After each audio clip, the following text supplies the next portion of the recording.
Well, I thought I would tell y'all while we're waiting here, this backdrop here, you can't see much of it, but it's actually there's three panels. So there's this one here that shows a medieval workshop with the typesetters setting the type. There's another one that has a guy on a press printing. And then there's a third panel that has a little girl taking down the pages that are dry and collating the pages. My sister was a wonderful artist, very accomplished artist. And this is in California, she got in with the Hollywood crowd, and her specialty was painting animals. And she did portraits of lots of different racehorses and all this sort of thing. And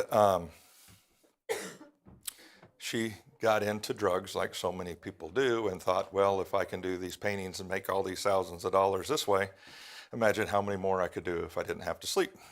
So she got into drugs, and it's a shame. Some of the older folks might remember Any Which Way But Loose, that movie, right? She did a portrait of Clint Eastwood and the orangutan, and for him, many others. So she was just a train wreck for years, just a mess, and she got to where her hand shook and she couldn't paint anymore and things. She finally got sober about 10 years ago, and I'd often ask her, hey, do a painting for me like you used to do. I can't paint anymore. My hands just don't work. And so I told her, I said, I think you could do it. I think if you put your mind to it, you could do it. And I told her what I wanted for this backdrop. And she hemmed and hawed and hemmed and hawed. And I told her she lives in Indiana. I said, listen, I'm going to come up there and we're going to do this together and we'll get it done. And so I showed up at her house. I stopped at a Home Depot and I bought 3 sheets of plywood and some 2x2s and made an easel in her living room, a 8-foot tall, 12-foot wide easel in her living room. And went and bought a bolt of the cotton material, and we cut it into 3 sections and we put them up there. And I'm the youngest of 8 kids. She's quite a bit older than I am, so she's pretty frail. And so we did this, and she painted these. And I say she painted them. I gave her about a half dozen pictures from books of medieval print shops. And I told her, I want you to include this and this and this and work it in there together so I can teach on these things. And so she took all of those pictures and combined them into these 3 backdrops. And she did all of this with Sharpies and an airbrush. And she did this one in a day, and then she did the other 2 over the course of 2 more days. And I think they're just wonderful, and got her back to painting. She's painting portraits again.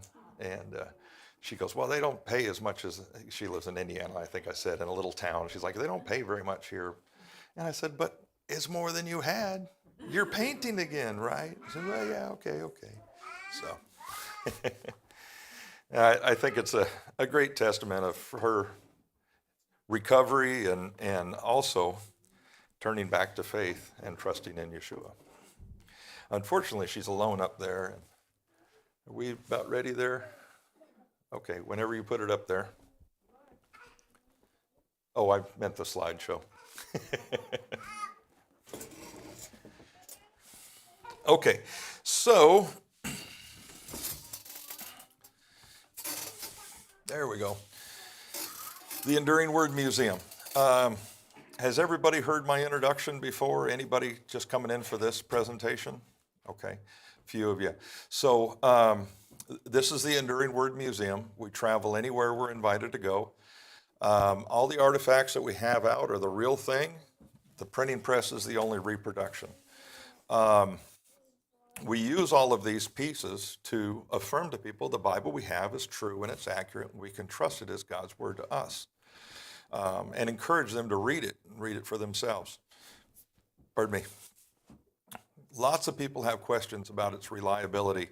How do we know the background of the manuscripts? How do we know that it was translated correctly? Who picked the books of the Bible?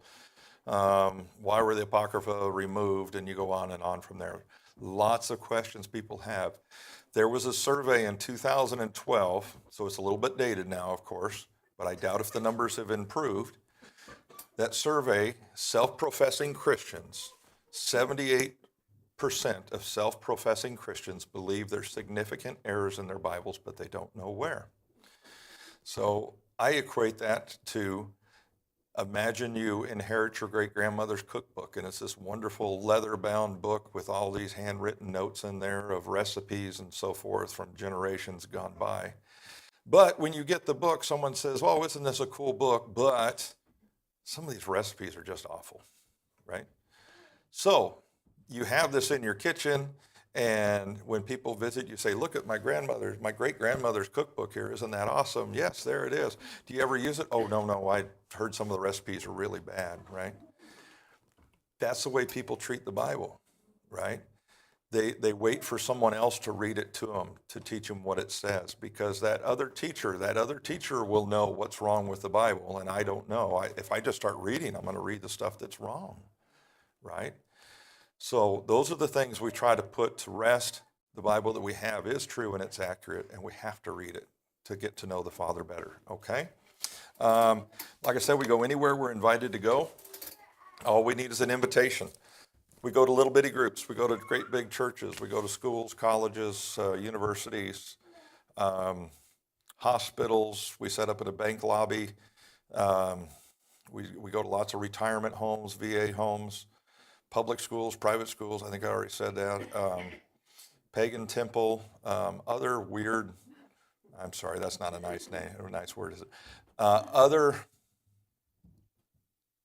heretical Christian organizations we get invited into. We go anywhere we're invited. We want to shine a light in those dark places and say, "This is truth. Read it for yourselves," right? And this is truth, and that's our goal. So we have tons of business cards out there. Take them, spread them around, take pictures of them, send them to friends, family, enemies, whoever you want to send them to. We'll go there and visit, okay? Let's talk about the backstory of the Dead Sea Scrolls. Well, we can't start on the Dead Sea Scrolls just yet. Oops, let's go another one. The Chirogeniza. We have to talk about this first. So in the early 19th century through the mid-19th century, skeptics said, how do we know the Bible is true and it's accurate, right? This was the age of enlightenment when people didn't think they needed God anymore. The Bible is old passé. Besides, it's all just fairy tales anyways, right? They're just moral stories. They were questioning the manuscripts that the reformers used, Martin Luther, William Tyndale, Erasmus, all of these guys. The manuscripts that they used to translate the Bible into the vernacular of the people, into the common languages of the people. How do we know that those manuscripts were authentic? How do we know they were accurate? So God gave us this find at the Chirogeniza. The Chirogeniza was a storeroom for retired scrolls, right? In the Hebrew culture, when the scrolls are no longer usable, they've been fixed and maintained as many times as is reasonable, they retire the scrolls. If you're not familiar with that tradition, in the synagogues and so forth, the scrolls are maintained for hundreds of years. Generations use the same scrolls. And it's a constant process of maintaining the scrolls. When we write on skins with ink, the skin is a very durable piece to write on, but the ink doesn't penetrate it, it sits on the surface. So as you roll and unroll these scrolls over the years, the ink can flake off over time. The skins can move if the humidity changes. The surfaces can move and the letters can blur or twist. So on a scroll that's going to be read in the synagogue, every letter has to be correctly shaped. Every letter has to be complete. Every letter has to be independent and cannot touch another letter. And those are just kind of some of the fundamentals of what takes place. So rabbi will be reading through the scroll. You get to a section, he sees maybe a letter that's misshapen or maybe something's flaked off. He takes his quill and he'll put a tiny little dot in the margin. And he says with that dot, the next time a scribe comes to town, the scribe opens up that scroll. And one of the main things he's looking for are those little dots. as he scans over the whole document. He's looking for those little dots because he knows there's something in there that has to be fixed. So they'll scratch out, they'll use their knife sometimes, they'll erase a letter, sometimes they'll just fill in what's flaked off, but they'll fix it. If a scroll is damaged, right, maybe somebody spills a drink on it or it falls into a candle or a lamp and burns or something like that, well, then you have to replace a panel on that, right?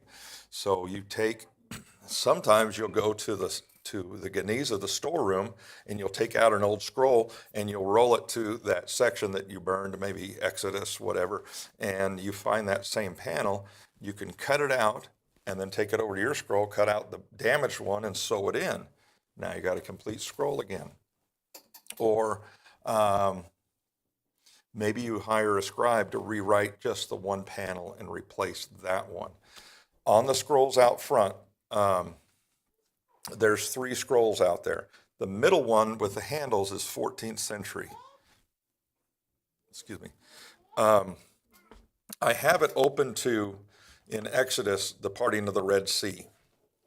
And you can see that in the text because this text is staggered as it goes down, and it looks like it's divided. And that's symbolic of the parting the Red Sea. On that page, the text is very thin, and the skin is very white. If you look at the one right next to it to the right, that skin is very yellowed, and the letters are very bold and heavy. It was obviously 2 very different scribes that did those 2. That panel was likely damaged, so they had another one made and they sewed it in there, and that way that scroll could keep going forward. When the scrolls are just beyond maintaining, they're just so worn, they'll just retire them. You don't destroy the scrolls, you put them away somewhere forevermore. So that's what the Genizas are for. This is why there was this huge collection of scrolls in this room, as this is where they'd been retiring them for hundreds of years. So you can see in that picture, there's, I forget his name, that professor there, and he's kind of sitting with his hand in his head in his hand like that, just overwhelmed by this volume of these scrolls laying all around him.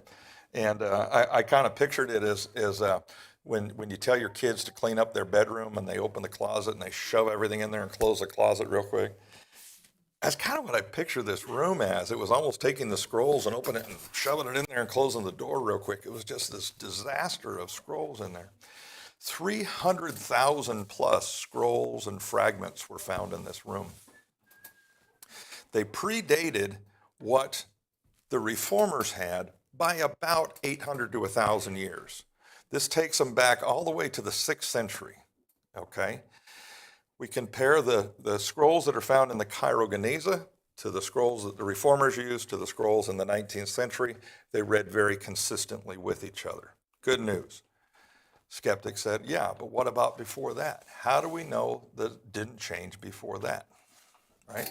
Oh, and by the way, on that table where the scrolls are, there's a fragment of a scroll that's real dark skin. It's on antelope skin from the 12th century. That is from the Cairo Geniza. Okay. All right. Here's Qumran, Khirbet Qumran. You can see the caves up in there. Look behind those obvious caves. There are so many caves up in there. And I'll show another picture later. Still today, most of those caves have not been explored. It's disputed land, right? The Jordanians are still saying it's ours. Everything you find there is ours. In fact, those scrolls that you got, those are ours. You give those back to us, right? They don't care. They can't read them. They just don't want the Jews to have them. So the Jewish culture is leave them there. When this is all settled, we'll go look, and when we find more, they're ours. Okay, here's this guy. This is Moses Shapira. Moses Shapira is a businessman. He travels to Israel. This is in the late 19th century, 1883. He goes to Jerusalem, and he goes to an antiquities dealer there, and he's looking around for interesting stuff, and he finds these strips of leather, and I think I can go one more here. He finds these strips of leather, and he doesn't recognize the writing on them, but he thinks, wow, that is really interesting. I want to take these back to Europe with me and show my brethren, and they are going to be blown away at what I found. And so he takes them back to Europe with him, and he says, look what I found, aren't these amazing? And immediately he's attacked and called a fraud and a fake and a huckster. What are you trying to perpetrate on us? And is just humiliated in his own community that he is trying to perpetrate some sort of fraud by bringing in these leather fragments that obviously aren't biblical. We've never seen this type of writing before. Unfortunately for Moses, he is so distraught over the way that he's been treated, and his reputation is so tarnished, he ends up taking his own life. The scroll fragments are sold for pennies at an auction. They disappear. It's interesting. What we're looking at here is Deuteronomy, and it is rendered from the first person perspective. Okay? So it reads, you shall not hate your brother in your heart. I am God, your God. Later, these were turned out to be authentic. This was the first discovery of the Dead Sea Scrolls. And, but yeah, I wasn't quite prepared to have this go public yet, right? So let's move to the next one. These two guys, as young men, they are out in the deserts there of Judea, and they've lost a goat, and they're out looking for a lost goat. Oops, back that up. This is where they're looking for the goat. That's cave 1.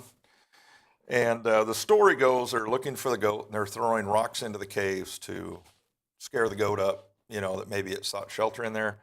I'm of a different opinion. Having been a young boy myself, I think it was just target practice. I think they were throwing rocks because they were bored out of their skulls looking for this lost goat. And they're throwing rocks at things going, hey, I wonder if I can make it into that cave over there. And they throw a rock, and they made it. And then they hear the crashing, breaking sound of pottery and went to investigate. But that's just my thoughts. So they go and they investigate. When they go in there, they discover 3 scrolls. Pardon me. They take the scrolls back to their camp, and they show them to their chieftain. The chieftain says, oh, that's interesting. I wonder what those are. Those look very old. You found them. They must be lucky. Let's nail them to the tent post as a talisman, a good luck charm. So what we know is the great Isaiah scroll was nailed to the tent post as a lucky charm. The chieftain eventually tells them to take these to Bethlehem to some antiquities brokers there. There's a lot of players in this story, so I boiled it down to just a handful of key players so we can try to keep track of this. I start throwing around a bunch of Middle Eastern names, you guys are going to be going, All right, so thankfully most of these guys have taken Western names for the most part. By the way, the characters in this, other than the Bedouins, are all Christian. They're Syrians. The Bedouins go to Bethlehem, and the first broker they meet with is a guy named Kondo. Kondo, let's go here. Okay, so that's cave 1. Those are the jars that the scrolls were found in. And if you look close, you can see where they've been repaired and glued back together. They did not look that pretty when they were found, okay? If you're not familiar with this is right above the Dead Sea. What kind of critters live in caves? Bats. Lots of bats live in these caves. The bats fly out of the caves, go out over the Dead Sea. They eat all the insects and things, come back, land in the caves, and they hang from the ceilings, and they relieve themselves as they hang from the ceilings, and all that falls to the floor. What's up, Nolan? I was told to give you these drinks. Oh, thank you. Thank you. All right, she brought me caffeine. Thank you.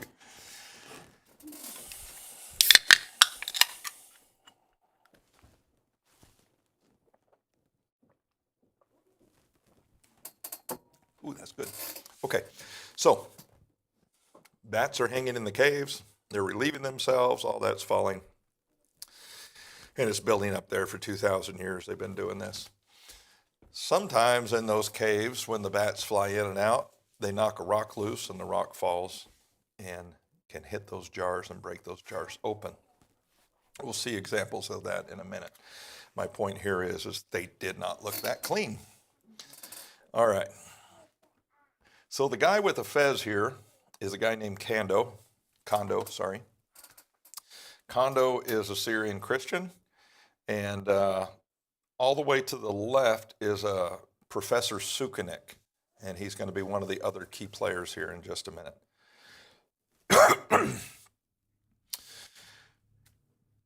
Kondo sees the scrolls, realizes that they're very old, but doesn't know what they say.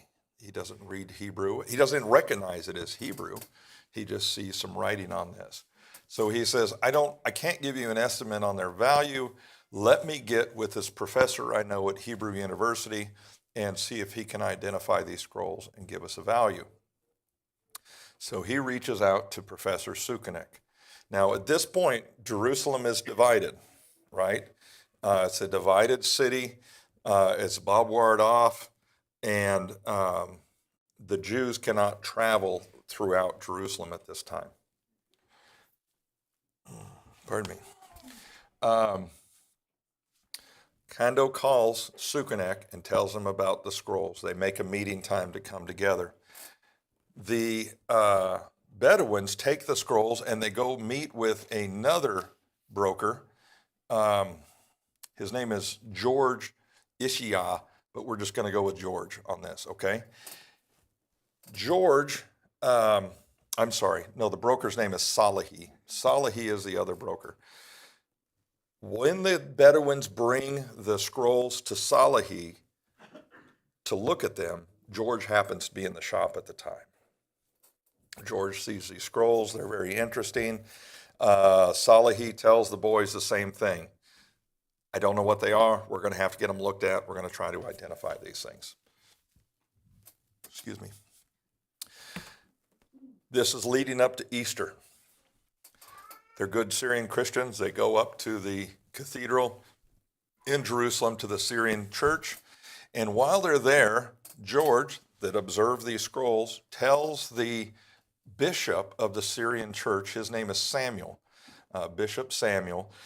George tells him, hey, I was down at Salahi, the broker, and he had these scrolls. They looked really interesting. They're some sort of ancient scroll. This piques Samuel's interest. Samuel sees an opportunity to buy something, hopefully relatively cheap, that he can sell later once it's identified and make some money on that because he wants to raise the money to get refugees out of Syria. Some things never change.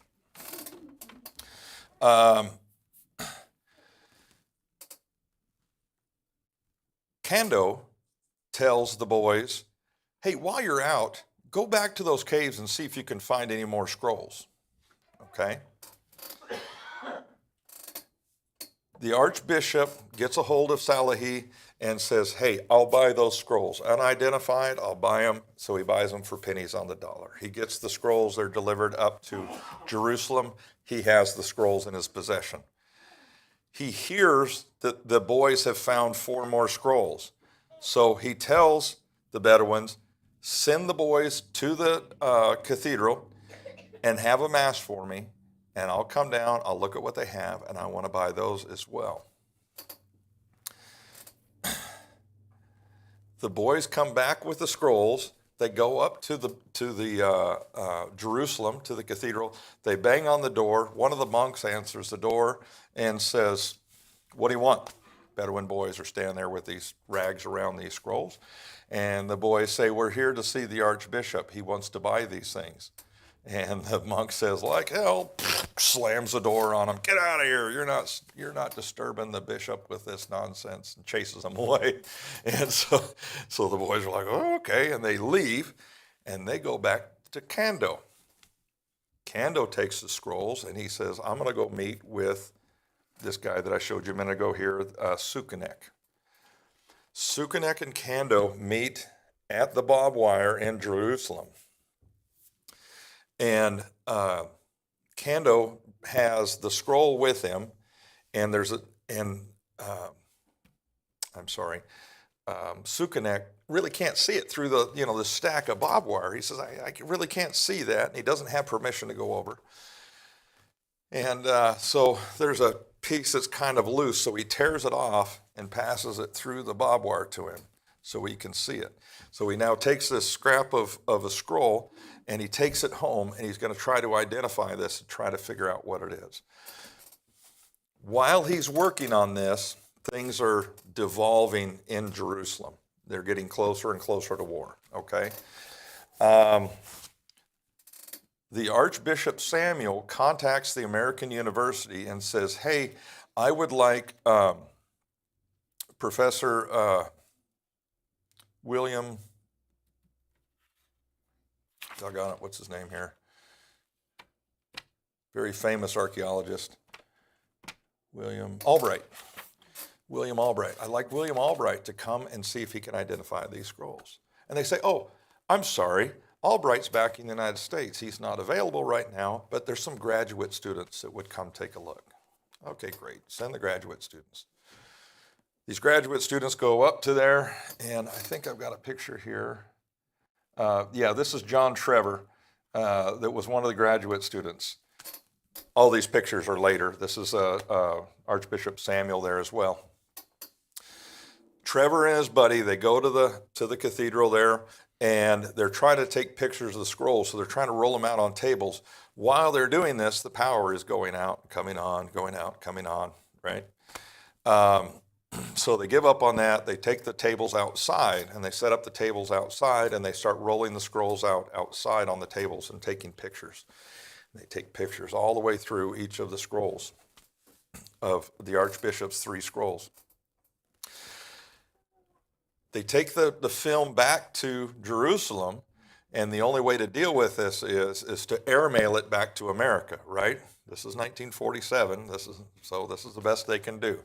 So they package it, and it finally gets to the airport, and it's on its way to America. While this is happening, one of the bishop's monks gets shot and killed in the courtyard at the cathedral. And the bishop says, okay, time to go. So he takes a bag and puts his 3 scrolls in there, and he starts heading out of Jerusalem on foot. He's just trying to get out of town, and he's heading towards Syria. Eventually he gets a ride and another ride and so forth, and he gets up to Syria.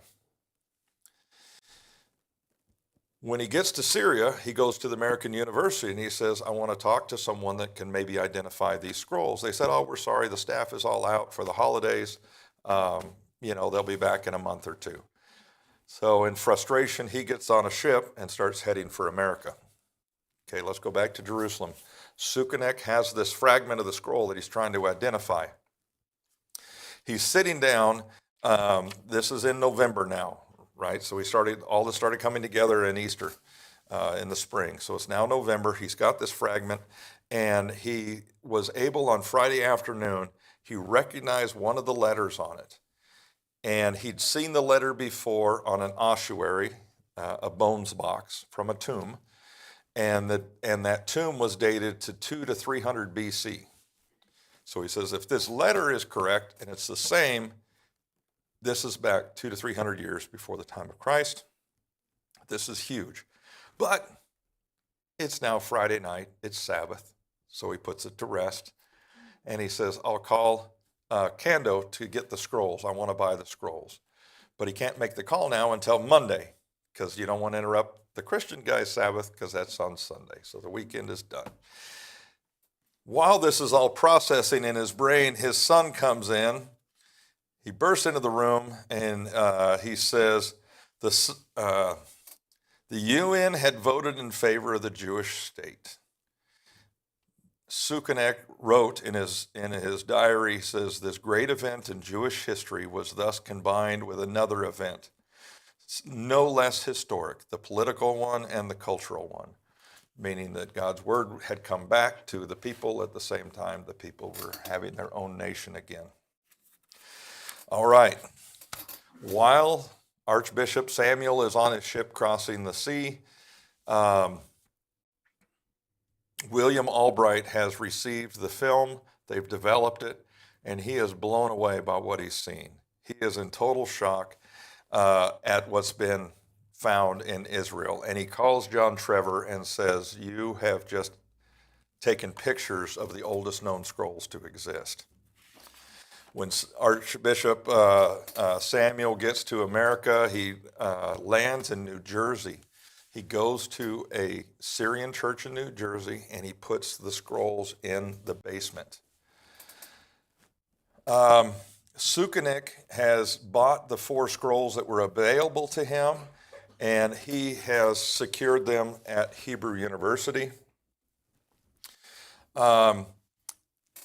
Archbishop Samuel now has received word that this is a big deal. The scrolls that he has, the 3 scrolls that he has, are a huge deal.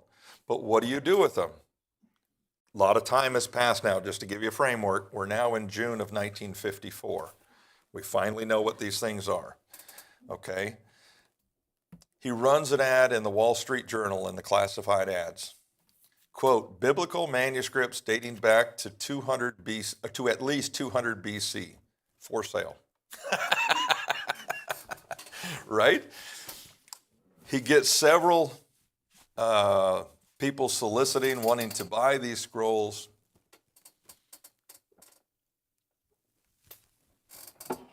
The high bidder is an American, and he buys the 3 scrolls for $250,000 in 1954. It turns out he's not an American, he's actually an Israeli. His name is Yigal Yadin, and he is the son of Professor Sukenik, the one that had come in and told him that Israel's become a nation. Sad part is Professor Sukenik has just passed away, and he never sees the scrolls united back together in Israel. Yigal Yadin gets the scrolls back to Israel. They're reunited all together in Israel. But Israel is still a volatile place at this time. If you're not familiar with Yigal Yadin, he went on, he wrote some amazing books on archaeology. He had an incredible military history, political history, academic, as well as archaeological. He was maybe Israel's version of the most interesting man in the world, right? When they explore the known caves there, Yigal Yadin puts together teams to go out and explore the caves at Qumran, the known caves, right?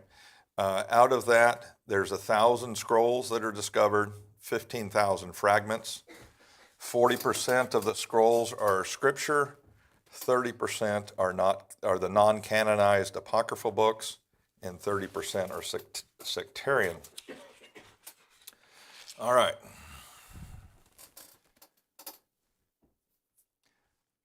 This guy down here, John Strugnall, he was a graduate student that had volunteered to work on this project of trying to put together this massive puzzle of fragments.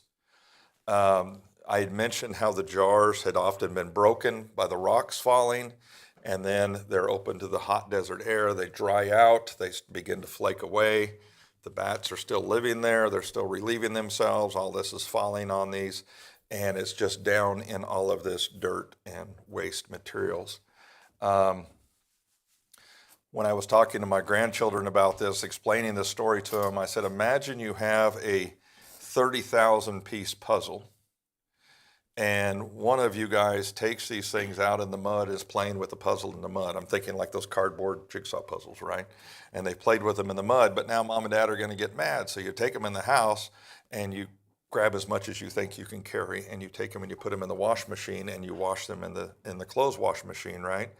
But you've only got about 2/3 of the pieces. The rest are still out there in the mud and lost. And now they've gone through the wash machine and the dryer, and they are just frayed, tattered, and most of the writing's gone, and you've got to try to put this puzzle together. That's what these guys are facing. These pieces don't fit together like a puzzle. They're trying to find landmarks that help tie them together into some continuity. You see the glass down there. If you saw out front, I have a piece of papyrus in the glass. That's a customary way of preserving these fragile pieces, these documents. The guy on the right is Lancaster Harding, and he was head of the Palestinian Archaeological Museum. Right as all this is happening, when these scrolls are first discovered and they're returned to Israel, they're taken to the Palestinian Archaeological Museum that's under Jordanian authority. That's where they're secured. Jordan has this idea that war is going to be brewing soon, and so they were going to take the scrolls and take them back to Jordan, to Aqaba, so they would be in their safe place. They fired all of the staff at PAM, and so Harding is out, but they didn't have time to restaff with their own authoritarian people when the war broke out. So before they had a chance to move the scrolls, Israel took all of Jerusalem, including the Palestinian Archaeological Museum that would later become the Rockefeller Museum. So that's how they end up back in Israeli custody. Convoluted story, and I've tried to simplify it. There's a whole lot more intrigue going on in here. Okay. They've got the scrolls, they've got the fragments. This is Hebrew University. Look at those tables. Rows and rows and rows of little bitty fragments under the glass, trying to figure out how to put these things together. There's Harding there in the middle, working away. Lots of graduate students volunteered for the project. Most of them quit after a day or two. Their minds were numb looking at all these pieces. They couldn't figure it out. Harding stayed with it. He just was one of those guys that liked puzzles. Oh, did you notice in that other picture? Look at them both with their cigarettes, right? Boy, that's not acceptable today, is it? Over these fragments and pieces. But that was in the 40s and early 50s. Okay, so here we've got these tables. A couple of things you'll notice here. The big, tall windows letting in lots of bright daylight. Boy, that's not a good thing for these scrolls, right? That ultraviolet light is rough on those scrolls. You see there, kind of forward on the left, the curtains blown back a little bit. They got the windows open, right? Because there's no air conditioning probably, so they got the windows open. Lots of things are wrong with that picture with its initial care for the scrolls. But Israel's a baby nation. They did not have the resources to deal with this, right? They're trying to figure out how to build a country right now, and then plop this lands in their lap. So they're trying to deal with this. They're trying to deal with the country. They don't have the money to put what needs to be done for these scrolls. When this initially started, they didn't even have locks on the doors. Everything was just open. They know that scrolls and fragments were stolen in that time. Eventually they put locks on the doors, or they locked the doors, as the case may be, but they were common locks, so anybody at the university that had master keys could get in, and then eventually they were keyed separately to where it was more controlled. It took time.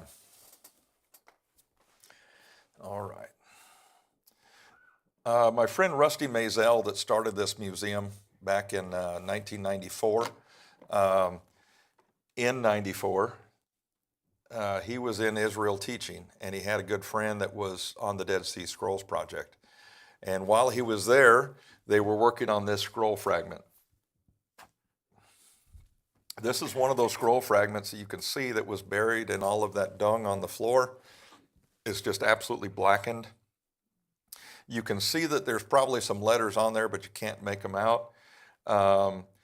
They had done several things to identify this is how all these pieces go together. I thought it was really interesting. I said, how do you know this is how these pieces go together? They looked at the skins under a microscope, and they looked at the hair follicles on the skins, and the density of the hair follicles and the direction of the hair. They could position these pieces around, and so this is what they came up with. The IDF gave them an infrared scanning device, which was the latest, greatest technology at the time. It's a boat anchor today, but at the time, this was the best they had, and they used that, and you'll see here, look what they had. Everyone in the room gasped. So on this scroll, if you're familiar with scrolls, reading right to left, of course, the only place there's a blank column is all the way at the beginning and all the way at the end. So this has that blank column, that little tail down there. This is the beginning. Up at the top, that's Genesis 1:1. This is the oldest piece of Genesis that had been discovered. Sometimes I have this picture printed and I'll put it with the scroll, that 17th century scroll that's out there on the table. And if you compare the two, this scroll never left Israel. It lived its whole life there in Israel, from the temple down to Qumran. That scroll has never been to Israel, right? And it's almost 2,000 years newer. But when you put those two together, they read exactly with each other. It's an incredible thing. Okay, let's talk about some other things that were discovered out in that area. I was just kind of curious what other biblical fragments were found. There's 25 other locations where biblical materials were found. I didn't put them all on here. I just put a few of the interesting ones. This is the Murabat scroll. This is of the Minor Prophets. It's from the 1st century. 21 columns. Let's see what the next one is. This one I like. This is the Cave of Letters. This was more cultural to me than biblical, although there's some biblical there. So if you look at this picture, you can see the guy down there at the bottom looking up at the cave. You get the idea how far this is up and how rough it is to get to. It turns out there was a Roman camp at the bottom below this cave and a Roman camp above this cave. Well, they had their prey trapped in there. Come out and die or stay in there and die, we don't care. So in the back of this cave, I'm sorry, a little more background. In Jordan, someone had sold and someone had purchased a 1st century tunic. And Yigal Yadin is saying, what happened? Where was this discovered? We got to get to the bottom of this. Somebody's out there poaching materials again. We got to get out there. And so they found out where it was, and it had come from this cave. And they go into this cave, and it had been ransacked, people treasure hunting. In the back of this, they found several skeletal remains wrapped in, not really carpets, but basically blankets. The people had died, and they'd stacked them back in the back there. Let's see here. They found some coins from the 4th millennia BCE, the Bar Kokhba revolt. Let's see, they found the skeletons, and they found a young child wrapped in one of those blankets that had passed away, still wearing his tunic and everything. Let's go forward here. So they found these mirrors, buttons, glass, but look at the threads there, those brilliant purple and orange yellow threads. That's the child's tunic they found with the sandals and the belt. Okay. They found complete sets of clothes worn by the 1st, 2nd century victims that were in there.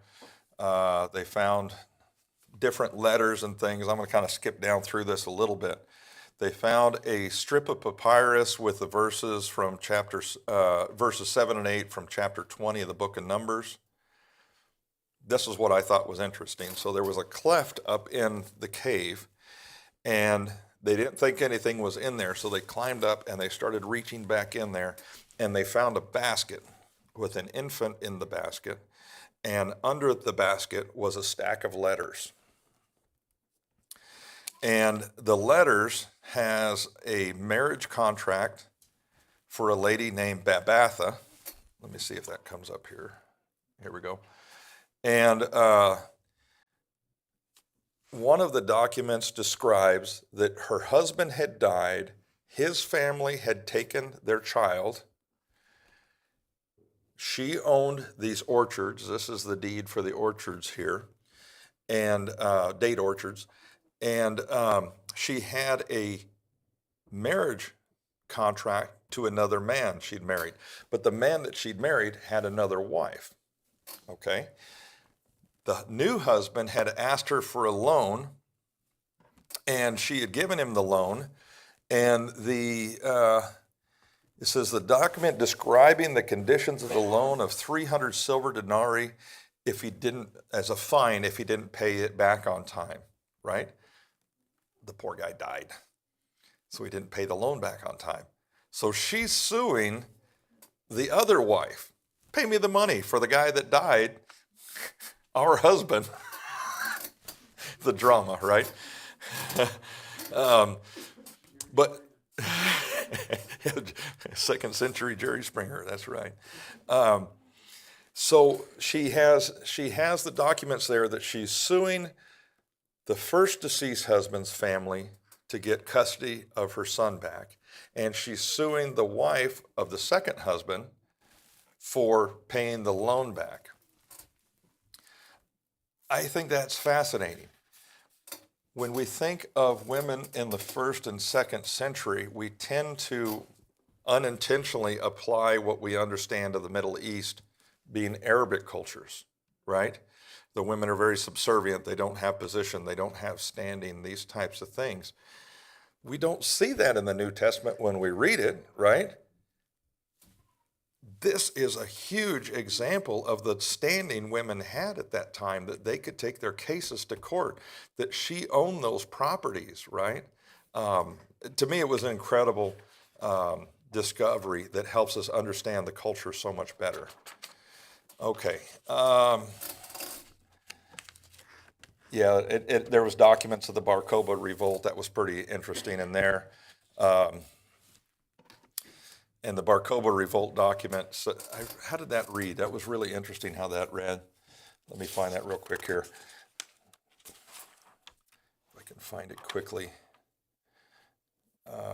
So it was 4 wood slats with a papyrus on the wood slats. It's from a man named Tekoa, and it's a warning. It says, concerning every man of Tekoa who will be found at your place, the house in which they dwell will be burned, and you too will be punished. Don't support the guys of Tekoa, is what that was saying. Let's go here. So this is Psalms 23. I think that's just an amazing find of all the Psalms to find.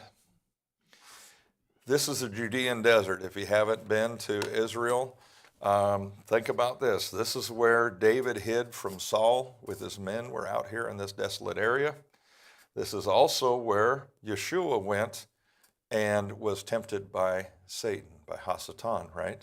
Was out in this area. Look at that. Look at the vastness of that desolation out there. And if you look at those cliff faces, look at all those caves out there. What else is buried out there for us to someday discover? When we read the scriptures, right, we see that there's other books that are not accounted for, right? It says, that you can read more in the Kings of Judah, right? You can read more in a couple of these other books that are mentioned. I don't quite remember the titles. We know that they were out there, and I believe in time the Father will reveal those discoveries to us in time. Let's look here again. Okay, that's it. That's all I got. Anybody have any questions? Did I put you all to sleep? You still awake? I really can't see. All I see is lights. So. Well, anyways, I thought that was an interesting story. A quick background on it. I was asked to give a presentation at the Creation Evidence Museum down in Glen Rose, Texas. And these are a bunch of pretty smart characters down there, right? And Dr. Carl Baugh runs the museum there, and he calls me and he says, this was like a week before I'm supposed to be there. I was going to do the history of the Bible in English. That's my strong suit. He calls me about a week before and says, I want you to do a presentation on the Dead Sea Scrolls. That is not my strong suit. And besides, these guys, they all know the story. What am I going to tell them? So I was praying about it, and God gave this to me to tell the backstory and tell the other finds. So that's what I did. Any questions or concerns? No? Well, thank you all. Yes, sir.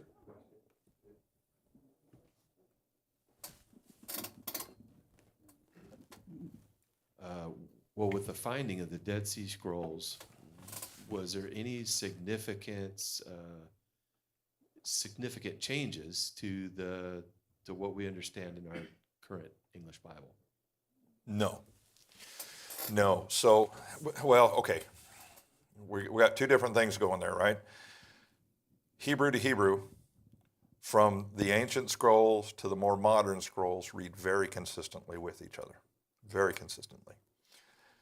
When you get into translations, like I was saying earlier, if you were here, you don't always have words that cross from Hebrew to English well. An example of that, I'll show you, is right over here. William Tyndale. Down here, this bottom one, there's a list of phrases first penned by William Tyndale, and you see things like scapegoat, mercy seat. Go down the list there of things. These had never been written or said in English before, right? So we had to make up words to fit these purposes, right? That freaks people out. What do you mean he made up words? Okay, well, we make up words all the time for things, right? Cars, phones, blah, blah, blah, blah, right? We know what they are. So he was simply creating a English name for a Hebrew word. So when we get to other translations, of course, that gets into a little bit muddier waters about how it's interpreted and how it's translated.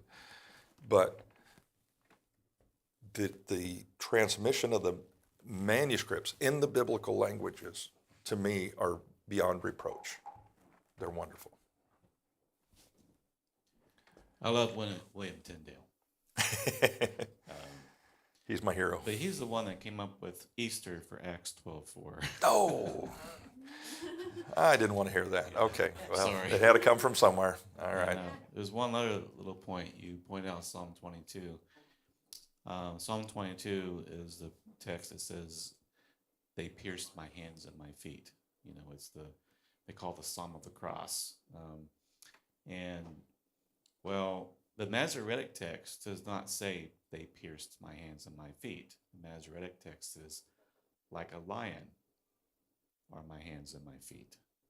And so for centuries, it was debated because the New Testament does say pierced. They quote the text from Psalm 22, "They pierced my hands." And the Septuagint said pierced. But the Jews accused Christians of putting that into Psalm 22. And so when they found Psalm 22, that fragment, which was just a tiny fragment, it happened to have the text that we were hoping to see. And in that Psalm 22, it says pierced. And the difference was just the length of I think the difference might be a yod and a wav, just a very small difference. And it could have been accidental. It could have been accidentally on purpose, but it could have been accidental. But the RE and then this other word was very, very similar. But that was an interesting, and it's one of the very, very few differences between the Masoretic text and the Dead Sea Scrolls. Anything else? Yes, ma'am.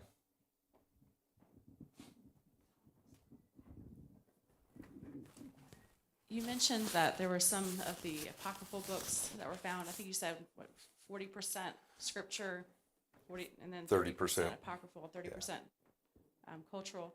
So which apocryphal books were in there, do you know? And yeah, I know like with the book of Enoch and the book of Jasher, there's debate as to whether the book of Enoch that we have today is the actual book of Enoch that was referred to anciently, and if there's different versions. Is there anything in the Dead Sea Scrolls that would give validity to one over the other? So I personally have not read most of the apocryphal books. Um, they were in Hebrew culture, they were never viewed as inspired scripture. They were just information, history, literature, moral, inspirational, but not inspired, right? Um, so I honestly don't know which ones were found, which ones weren't. I've been on the assumption they were all found, but not based on anything, and I haven't spent any time on that. My concern is the affirmation of the scriptures themselves. And I really enjoyed the cultural part of it because it gives us great insight into the inner workings of the temple period. There was small fragments of Enoch found. There we go. Looking at everything that you have found, are there any giant gaps of stuff that we have that hasn't been found yet? Manuscript wise? No, I don't think so. I think, like I was saying earlier, when we have the Old Testament manuscripts, the scrolls going back from before the time of Christ through modern history, and we have documentation of him in the scriptures reading from each of those and affirming each of those scriptures as him. That seals it up for me. And multiple copies, of course, of the different books. I'm trying to think if there was anything else. When we get to the New Testament, again, there's pretty good coverage, and there's some redating going on because some of those early manuscripts that were found for the New Testament, they were dated very conservatively, being later. And as they're going back with modern technologies and looking those, they're able to move those dates closer to autograph period.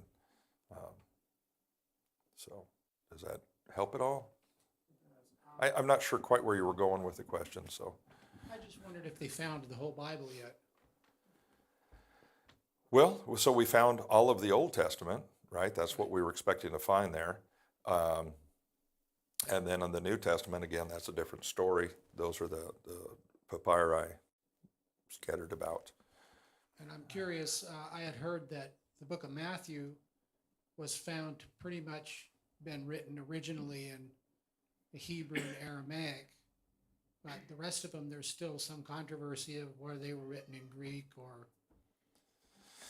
Yeah, so there's a whole school of thought that says, well, first off, Matthew, we have good evidence that he wrote it in Hebrew because Irenaeus, right, so Polycarp was John's disciple, right? And Irenaeus was friends with Polycarp, or at least associates. And Irenaeus writes that Matthew wrote his first gospel to his people, right, in their language. So that would really be wonderful evidence of that. Now we have some examples of that, of Matthew. The others we don't have much of that I'm aware of. Now someone told me the other day there was, I forget the name of it, but a website, I think it was the Gospels in Hebrew or something like that. HebrewGospels.com. HebrewGospels.com, and I haven't spent any time on that. But that's the point of that website. You seem to have more information. Maybe share that with us. Yeah, they found the book of James, the book of Revelation. Yeah. And the book of Jude, written in Hebrew. Unlike the Greek, there's actually indicators where the sacred name stood. And so, whereas the Greek, we just have Kyrios, whether it's referring to the Tetragrammaton of Heavenly Father, whether it's referring to Messiah. There's some places you're not sure which is which, but the Hebrew in these manuscripts have like the Dutele and like the Shemto Hebrew, they have indicators of where the sacred name stood. So they couldn't have been like a copy off of a Greek because the Greek didn't have the sacred name, and so it was transmitted through some kind of tradition, manuscript tradition, among the Jews, presumably to try to refute the Christians. But we do have those. They just recently found them. That's amazing. Can you say that website one more time? It's HebrewGospels.com, and you can download it, you can read it, you can see the Hebrew, you can follow along. And there's also Dr. Miles Jones, who's also worked on the same kind of manuscripts. And but those three in particular appear to be not translations. Some of the other ones might be translations from the Greek, but those three don't appear to be. And actually, the four Gospels, I think Matthew, Mark, Luke, and John have been found as well. So Amazing. yeah. Amazing. Yeah, we're finding more and more. And as far as the Old Testament, Dead Sea Scrolls is not a complete. Doesn't have every chapter and every verse. Sometimes it's just fragments of things. Like that But- Genesis fragment. Right, right. But and what has been discovered is remarkably consistent with what was written 1,000 years later. So did you say Matthew, Mark, Luke, and John have been discovered and Yeah. were written in Hebrew? In Hebrew, it's HebrewGospels.com. Yep. Mhm. Those guys are pretty smart, very intelligent men from, I think, New Zealand. And they're really good with language. Yeah, I just heard about that last week And for the they're first not time. just some guy, only Hebrew they know is from a Strong's lexicon. These guys know Hebrew. Mhm. Here's what, this is interesting, the front part. Somebody just gave this to me, so I'm thrilled. In the year 1806, Claudius Buchanan found 2 Hebrew New Testament manuscripts in a Jewish synagogue in Kokin, India. So that's, together, these 2 manuscripts contain all the books of the New Testament in Hebrew compiled from various sources. It was found in the back of some other book. It was tucked in. Interesting. Yeah. I'd like to snap a picture of that. Yeah, Oh, can I ask one more thing then? sure. You mentioned the Gospel of Thomas, and I have a Xerox copy of it somewhere from a lecture many years ago, but I happened to look this up. This woman that gave me this, she also gave me this big chunky Hallelujah Bible. I mean, gigantic thing. It has the Apocrypha in it. What's Thomas? Thomas wasn't in there. What's No. that other group of books called? I've forgotten. There's like the Adam and Eve scroll and stuff like that. What is that? What do they call that? Pseudepigraph. That's the name. Okay. Well, do you know anything about that? No, Okay. nope. I know there's a bunch of other gospels out there, Yeah. right? And some of them are quite interesting. But again, I fall back on, we have our 66 books that affirm our faith, read consistently with each other. Well, I think we wrap it up for tonight, huh? Thank you all. I appreciate your time. Thank you.